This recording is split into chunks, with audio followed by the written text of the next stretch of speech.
All right, good morning, everyone. So today I'm going to start out with the broader market. It is the 17th of March, 2021 at 8:41 in the morning. And so today there's the Fed minutes that are coming out at, I don't remember, I think it's like 1:30 or 2:30 or something like that. And the market, well, it's opening up slightly lower. If it opened up right now, it would open up slightly lower. My large cap scanner, though, let's see. My large cap scanner has, I'd say somewhere, I mean, I'm not going to count, but it looks like about 50 stocks, and not a single one of them is green. So the large cap ideas today, I'm going to focus on the downside on shorting. I don't like to short that much. If I do short, I like to have a really reliable pattern in place, not just like a down day on the market. So as of what I think is going to happen today, I think the market right now is pulling back and it's saying, Fed Chair Jerome Powell, you better say what we want to hear, or the market gets it. I imagine Jerome Powell is going to come out and he's going to jawbone the economy, talk everything up and talk about how he's not even thinking about raising rates and so on and so on. The 10-year is up this morning. Let's see, yesterday. Well, yesterday's close was at the 16th or 17th. Yesterday's close was at 162, and this morning it's at 167. So inflation was read at 1.7 recently, and I'm just guessing that the 10-year is going to either track inflation at either a slight premium, or a slight discount. So if inflation is forecast to go to 2.1, then the 10-year will climb to roughly 2.1. If inflation is forecast or reports to have come up to 2.5%, then the 10-year will go up to 2.5%. That's just kind of my guess. So we'll see. This is really the first time that I've paid a lot of attention to inflation in the 10-year and the correlation between the two. All right. So slight downside this morning. Here you can see it. Let's see, 6:40 in the morning here. Just kind of started to slide down. So the SPY, if it opened right now, would open slightly lower. What I think is going to happen is that it's going to, after the open market committee meeting minutes, then everything's going to be fine, and we continue on our trajectory of low left to top right. So that's what I think. So Tesla, Tesla is down here at Fibonacci here. Let's see. I think it's the 0.5 Fibonacci. It's getting close to for this run. Let me just open it up a bit. So you can see there's a gap up here on the 16th of November, 2020. And so it gapped up and then just kind of went up to the upside here. And now it's coming back down. And it bounced off the 0.25 roughly area here. And so now it looks to me like Tesla is starting to roll over. I don't know about value, like what's overvalued, what's undervalued. I mean, sometimes I recognize it. Sometimes I do see things where I'm like, hey, this is a good deal. For me, it's more about money flow. And there are a lot of other companies out there who are nipping at Tesla's heels. And they, like, for example, Porsche, BMW, Ford, Chevy, all the names that have been, what's the Volvo, who anticipates having converted to all electric by 2030.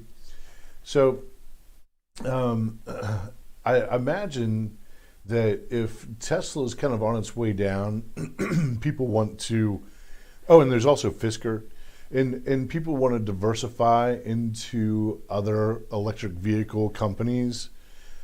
I mean, I don't know. I mean, perhaps all the money that went into Tesla will stay there. It'll never go anywhere, and Tesla will continue forward. I've seen forecasts of Tesla going up to like $6,000 a share and stuff. I don't know. I mean, I don't know. I just they're at this point with so much upside in Tesla. I mean, look at that run. That was an incredible run. It seems to me it's like kind of time for Tesla to take a rest, and let's see what other electric vehicle companies are out there that we can invest in. That's totally anecdotal, narrative driven. I have no numbers to back that up at all whatsoever as far as cash flow or fund flows go. It's just what I'm thinking. I don't know. Well, so anyway, 654.25 is a level that I have on Tesla. If it opened right now, it would open up slightly above that level. So for right now, I would look for a bounce off of 654.25. However, a close below 64. What number was it? 654.25. I'm gonna have to write that down. I'll forget it as soon as I look away from it and don't read it anymore. I'll forget it. So let's see. TSLA 654.25. So for right now, I'm looking for a bounce off of 654.25. However, once that trade plays out, and if it plays out so that, let's get rid of these horizontal rays here, and I'll put up 654.25.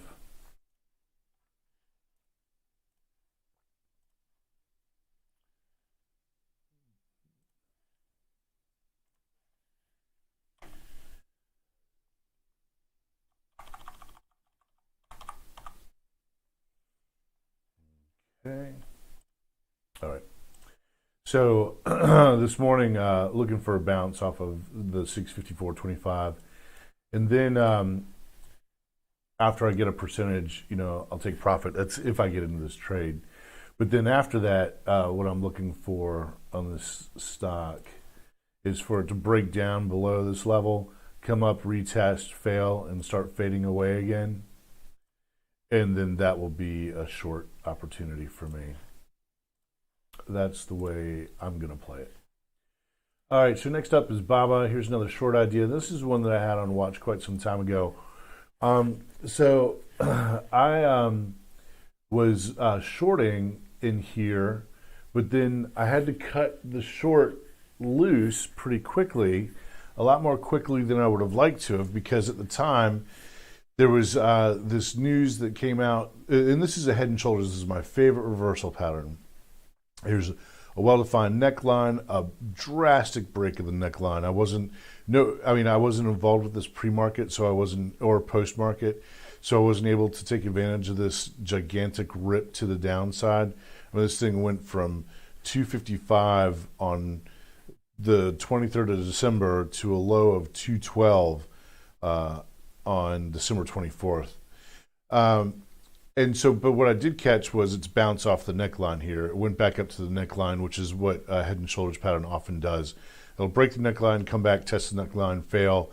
And usually what that means, that failure usually means it's going to come down and break the low of the break of the neckline. So its initial break of the neckline here. But some news came out that was like, oh, we're not sure if Alibaba is going to get restricted or not. Something, I can't remember what it was, but it was basically bullish either way. If the news came out that it was going to be restricted, then I wasn't going to be able to trade it. Like if I'm in the position, then I'm not going to be able. And it comes out that it was going to be on like this restricted, cannot invest list. Then there's nothing I can do with it. I mean, it's no longer available for Americans on the exchange. So I don't even know what to do with that at this point. And then the other side of the story is like, oh no, it's not getting put on the list, and it'll run back up. And I think that's what happened right here. Right here, it was like, oh, it's not getting put on the list. Oh, okay, it's safe. So I had to. I'd only made. I think I made a few $100 off this trade, but nowhere near as much as I would anticipate in a successful head and shoulders reversal pattern. And this was really playing out to be textbook, but the news just screwed it up. So here it is coming down below the neckline again. You can see it came down here, and now the neckline, the neckline is still in play. It's still a support and resistance line. In fact, actually, it's a resistance line in this case. If it opens below today, I anticipate BABA going quite a bit further down. China's done something to the BABA business model, like something like they can't offer particular services anymore, something communist like that, communist China. Good for them. Anyway, so far Tesla and BABA are on the short ideas list.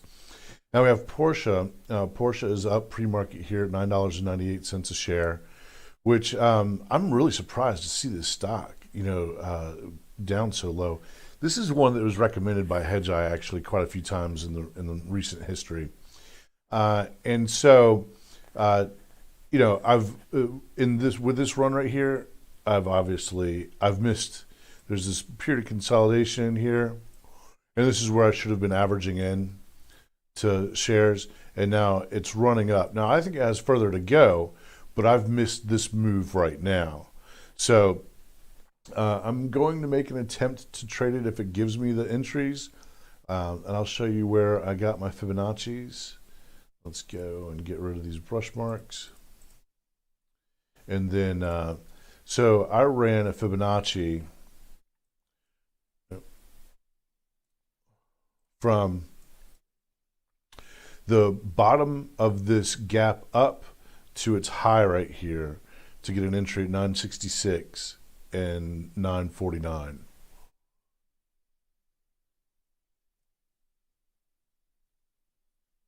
So those are the two levels of support that I will be looking to make trades on today, if it gives it to me. If it gives me the opportunity on the pullback, I'll be taking it. Okay, ZCMD, this is a momentum trade. This is a Chinese, brief. Zhong Chao renews contract with China Association of Health Promotion and Education and GlaxoSmithKline. I haven't read into it too much more than that. GlaxoSmithKline, it's kind of like name dropping, seems to me, for this headline, but whatever. So I just, it's a momentum play.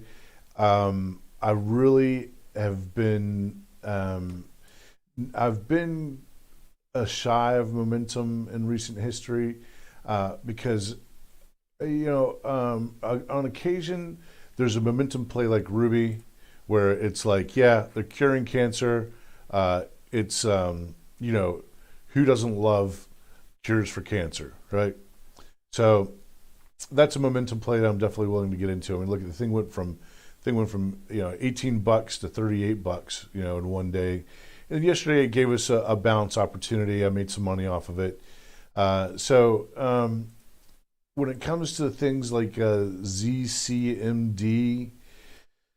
I don't know. I mean, I have it on watch. I suppose if it starts just really, let's see, its all-time high here, intraday high, is at $5.25.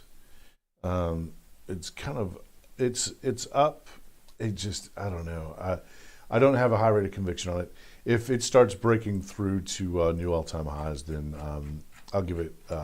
I'll probably take a stab at it. So I'll have my scanner open. Huge. Now this headline.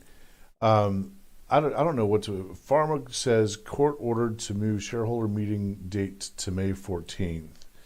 I don't know when it was originally. Oh yeah, and it's like it imposes requirement of an independent meeting chair and prevents Dr. Raza Bakari and other directors from voting recently issued shares. I don't know what to make of this. I have no idea. I mean, it's a catalyst, obviously. I don't know if that's bullish or bearish. It doesn't sound like good news to me.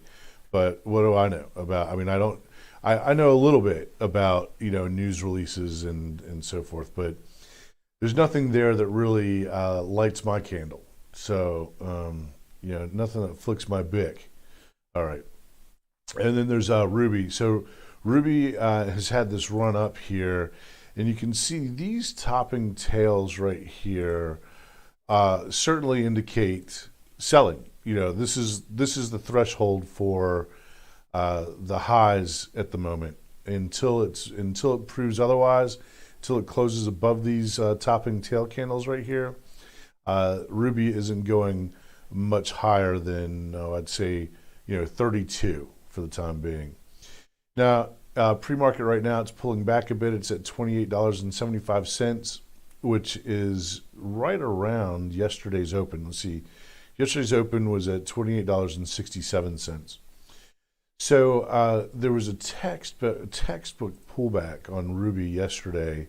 Just beautiful spot to trade after the opening bell here. You can see this little V bottom right here. I mean, my level was I didn't enter at this price. I was looking at $24.94 for an entry. So this morning, if it opens, I think I'm going to put orders around the $24.94 area there again today. It's hard to say. It's hard to say. I don't have a lot of experience with trading Ruby, so I don't know exactly, what to expect. Let's see. It's opening day, like kind of its IPO high here. It was back here at, call that, come on, magnet.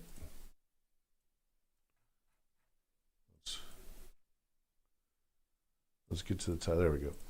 $33 is the IPO day sort of opening price back in, when was that?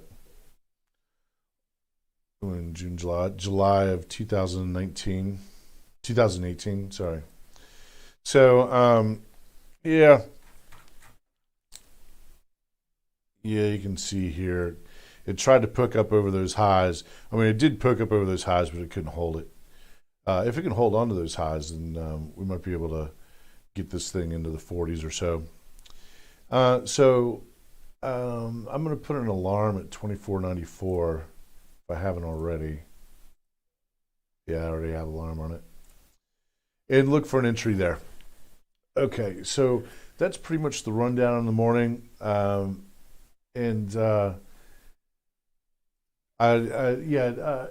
I'd be surprised to see today end in the red.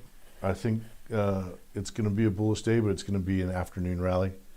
I don't think it'll be. I think the morning time is going to be choppy. There are going to be some opportunities to make some fast money, but I wouldn't. I'm not looking for anything to start, hit bottoming and then running up for the rest of the day kind of a situation.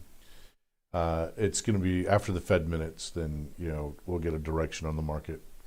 Okay, everybody, I'm going to call it there, and click like, share, subscribe, leave a comment. Good luck out there today, everybody. I will see you for the recap. I am out.